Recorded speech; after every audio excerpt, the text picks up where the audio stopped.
कि पहली बात तो अभी देखिए जो झारखंड की राजनीति जिस तरह से अभी देखी जा रही है, देखिए बीजेपी की हम बात कर लें तो जो कुछ युवा है उनका भी ये कहना है कि जब बीजेपी सत्ता में थी उन्होंने भी कुछ नहीं किया। आज हमारे युवाओं की बात कर रहे हैं, क्योंकि आप लोग भी युवा की बात को लेकर जा रहे हैं। जिस तरह से पेपर लीक मामला हुआ, इस तरह की चीज़ें हैं जो युवा है वो भी कह रहे हैं कि भाई आपके समय में क्या हुआ। कुछ ऐसे जैसे मैं रात में शो करता हूँ और जब ग्राउंड जीरो पर जाता हूँ तो कुछ युवा पूछते हैं कि आप लोगों ने क्या किया। और अब आप लोग कह रहे हैं हम युवा के साथ हैं। मतलब अगर आप लोग सत्ता से बाहर होते हैं तो युवाओं के साथ और बेरोजगारों के साथ, महिलाओं के साथ सत्ता से अंदर होते हैं तो फिर यही चीज़ें नहीं देखी जाती हैं और यही काम सरकार कर रही है। देखिए, ग्राउंड जीरो पे आप गए, वहाँ 2-4-5 लोग बोले होंगे। युवाओं का एक भावना होता है, वो लोग अपनी अपनी बातें करते हैं। गांव के नहीं, हम युवाओं से बात करते हैं। युवा बोल रहे हैं, उनकी बात हम युवा की बात। अगर स्पेसिफिक कोई अगर प्रश्न आया होगा तो बताइए, मैं जवाब देने के लिए तैयार बैठा हूँ। कोई नहीं, अगर आपके पास कोई प्रश्न आया होगा युवा लोग की तरफ से, युवाओं की तरफ से यही है ना कि आप लोग भी तो थे, आप लोगों ने क्या रोजगार दिया, आप लोग इस प्रदेश की बात कर रहे हैं, प्रदेश या देश की बात कर रहे हैं। चलिए आप इसको 2 से 3 मिनट में समय लीजिएगा, थोड़ा शकील भाई भी थोड़ा सुन लेंगे। इस प्रदेश में थोड़ा ये लोग 4.5 सालों में इन लोग के मैनिफेस्टो में था कि 5 लाख प्रति वर्ष नौकरी देंगे। 4 सालों में 20 लाख नौकरी देने की बातें हुई थी, लेकिन ये लोग नौकरी नहीं दे पाए। दूसरी बात, ये लोग बात किए थे कि 1932 आधारित स्थानीय नीति लागू करेंगे, नियोजन नीति लागू करेंगे, विस्थापन नीति लागू करेंगे, नहीं कर पाए। मैं अब आप बताऊं, अपने फ्लैशबैक में जाइए, रघुवर दास जी की सरकार में जाइए, बीजेपी की सरकार में जाइए। आप 2016 में हम लोग माफ करेंगे कि नियोजन नीति बनी, 2016 में नियोजन नीति बनी। 1985 को कट ऑफ डेट बना के एक आधार बना के एक स्थानीय नीति तैयार हुई। 2016 में नियोजन नीति बनी। मैं आपको बता रहा हूं कि हजारों हजार वैकेंसियां, मैं नाम गिना दे रहा हूं, चाहे पहाड़िया बटालियन हो, सहायक पुलिसकर्मी हो, चाहे शिक्षक नियुक्ति की बातें हो, या कई ऐसे नियुक्तियां हो। मैं तो आपके चैनल में आपके दर्शकों को मैं डंके के चोट पे बोलना चाह रहा हूं कि जितने नियुक्तियां इनकी सरकार ने 4 सालों में बांटा है, ये हमारी सरकार के ही निकाले हुए विज्ञप्ति के आधार पे परीक्षा हुई, तब जाके ये लोग नियुक्ति बांटने का काम कर रहे हैं। आप देखेंगे कि जैसे ही रघुवर दास जी की सरकार इस राज्य से गई, झारखंड मुक्ति मोर्चा कांग्रेस की सरकार आई, क्या हुआ?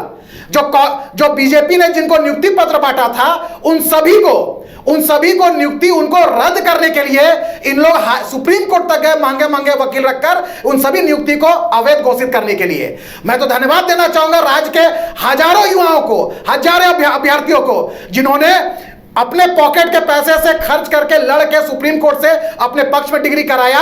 और सुप्रीम कोर्ट ने बोला कि जो पिछली सरकार में जो नियुक्ति हुई थी वो सभी के सभी वैध है और राज्य सरकार इसको सभी को वापस बहाल करे।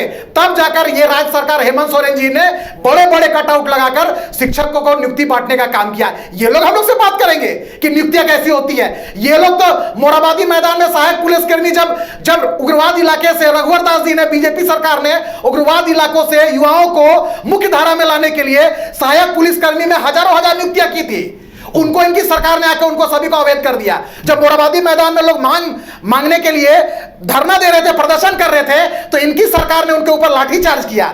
हमारी सरकार ने उनको नियुक्ति पत्र बांटने का काम किया था, नक्सल को कम करने के लिए, नक्सल प्रभावित एरिया के युवाओं को नौकरी देने का काम किया था। मैं अगर काउंट करना चालू करूं ना तो ये आपका डिबेट का समय खत्म हो जाएगा। ये 2-3 उदाहरण ही काफी है बताने के लिए। ये लोग बात करेंगे 4-4.5 सालों में कि युवाओं का भविष्य कैसे संवारा जाता है। अरे ये लोग तो युवाओं के निवाले छीनने वाले लोग हैं, युवाओं के नौकरी बेचने वाले लोग हैं। जिसके युवाओं के प्रश्न पत्र लीक के मामले में सीधे मुख्यमंत्री के लोग और मुख्यमंत्री शामिल हो, व्हाट्सएप चैट में 45 लाख का डील मिलता हो, वो इस राज्य का युवाओं को भविष्य की बात कैसे कर सकता है? ये तो यहाँ के युवाओं का भविष्य को खराब करने में ये लोग लगे हुए थे। तो इसलिए हम लोग की सरकार और इन लोग की सरकार में जमीन आसमान के अंतर है। हमारी सरकार युवाओं के भविष्य संवारने की बात करती है और इनकी सरकार युवाओं के भविष्य को बेचने का काम करती है। यही अंतर हम दोनों की सरकारों। शकील अहमद जी जवाब दीजिए। देखिए यहाँ पर तो सीटों तो फंसी हुई है, लेकिन मामला भी फंसा दे रही है बीजेपी। ये जो पेपर लीक का मामला है वो भी फंसा रही है बीजेपी आप लोग को कि भाई पेपर लीक के मामले में किस तरह से सरकार काम कर रही है। लगातार युवाओं की बात उठ रही है और ग्राउंड जीरो पर भी कुछ लोग ऐसे ही नाराज़ हैं कि क्या कर रहे हैं आप लोग। अभी तक कई ऐसी सड़कें हैं वो नहीं बनी हैं। अगर बात करें झारखंड के अंदर और रांची के अंदर ही कई आप मुख्य सड़कें वहाँ पर टूटी हुई सड़कें हैं। कई ऐसी जगह हम लोग जब ग्राउंड जीरो पर रिपोर्ट करने जाते हैं तो देखते हैं सड़कें कितनी डमाडोल है, जर्जर स्थिति में है। तो कई जो ई रिक्शा चालक है वो भी सवाल उठा रहे हैं सरकार के ऊपर। तो सर कैसे चलेगा? आप लोग तो गठबंधन में है ना सर, कम से कम राजधानी तो एकदम सुंदर और स्वच्छ होना चाहिए। मैं आपको युवाओं के लिए और जो नौकरियों के लिए जो आपने प्रश्न पूछा हमारे भाजपा के मित्र से, उसके लिए बधाई देता हूं। और अभी मैं अपने भाजपा के मित्र से सुन रहा था, आप देख लीजिए जो केंद्र की सरकार 2014 में इस वादे के साथ मोदी सरकार आई थी कि प्रति वर्ष 2 करोड़ नौकरियां हम देंगे, आज 10 साल पूरे हो गए। उसी दौरान हमारे झारखंड में रघुवर सरकार 5 साल चली है, तो उस वक्त ये नारा था कि डबल इंजन की सरकार। तो 10 करोड़ नौकरियां केंद्र की और 5 साल हमारे झारखंड राज्य में रघुवर सरकार की। बता नहीं पाएंगे हमारे भाजपा के मित्र कि इन्होंने झारखंड के युवाओं की कितनी नौकरियां दी। अब जो हमारे हेमंत सोरेन की सरकार में जो नौकरियां की नियुक्ति पत्र बटी है, तो ये अपनी श्रेय लेने के लिए कि ये हमारे द्वारा शुरू की गई थी। अरे भाई, आपके द्वारा तो नियोजन नीति ही नहीं ठीक से बन पाई और वो जो मामला कोर्ट में चला गया। आप तो हमेशा से ही कहते आए कि पकोड़ा बेचना भी ये एक रोजगार है, नौकरी है। तो आप लोग तो ये बता दें कि केंद्र में जो 30 लाख नियुक्तियां खाली पड़ी हैं, अब तक केंद्र की आपकी भाजपा मोदी सरकार ने क्यों नहीं भरी? तो इसलिए आपका तो खैर बोलने का नैतिक अधिकार ही नहीं है। देखिए सुनिए ना, कल भी मैंने यही कहा था, आज भी मैं यही कह रहा हूँ। सुनिए ना शकील भाई सुनिए ना, कल भी मैं यही कह रहा था, आज भी मैं यही कह रहा हूँ कि अगर आप एक उंगली उधर उठाएंगे तो 4 आपकी तरफ उठेगी। 5 लाख नौकरियों की बात तो आप लोग भी कर रहे थे, बेरोजगारी भत्ते की बात आप भी कर रहे थे। मुक्ति मोर्चा के मैनिफेस्टो थी, कांग्रेस के मैनिफेस्टो में प्रति घर से एक युवाओं को नौकरी देने की बात। ठीक है, अब कांग्रेस के मैनिफेस्टो में। अब तो आप ये बताइए ना, कितने युवाओं को आप लोगों ने नौकरी दी है? बेरोजगारी भत्ते की बात करते हैं तो लिस्ट आप लोग के पास होता नहीं है। तो सर ऐसी बात कीजिए जिससे आप भी सुरक्षित रहें। वो तो बीजेपी तो अपना जवाब देगी जेपी, लेकिन आप लोग भी तो फंसते हैं। जब राज्य की बात आएगी, आप रघुवर सरकार की बात करेंगे तो भाई हेमंत सोरेन सरकार की बात होगी, चंपई सोरेन सरकार की बात होगी। कितनी नौकरियां दी हैं? 5 बताइए। 5 लाख नौकरी हर साल आपने दी है सर।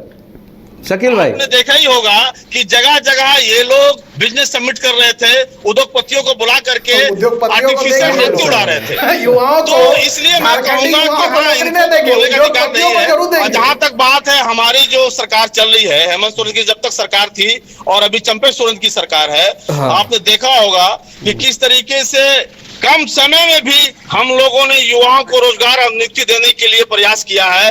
और राज्य का जो हमारा झारखंड लोक सेवा आयोग, ये पहली बार ऐसा हुआ कि लोक सेवा आयोग के माध्यम से जो यहाँ पे नौकरियां दी गई, और उसके बाद यहाँ पे अब तक जो भी विवाद होते थे लोक सेवा आयोग में, उसको इस बार से हम लोगों ने पूरे पटरी पर उतार करके युवाओं को नौकरी देने का प्रयास। शकील भाई कैमरा थोड़ा दूर। ये गर्मी, बड़ों का बुरा हाल है तो सोचिए बच्चों का क्या हाल होगा। निरस और बोरिंग समर को बनाना हो हैपनिंग तो सीधे चले आइए वाइल्ड वादी वाटर पार्क। गर्मी में आपके मस्ती का डेस्टिनेशन, जहां है water park, fun zone, tempo line, साथ में hunting house, flower park, rope course और bird park. Monday to Friday only 300, शनिवार रविवार 400 में।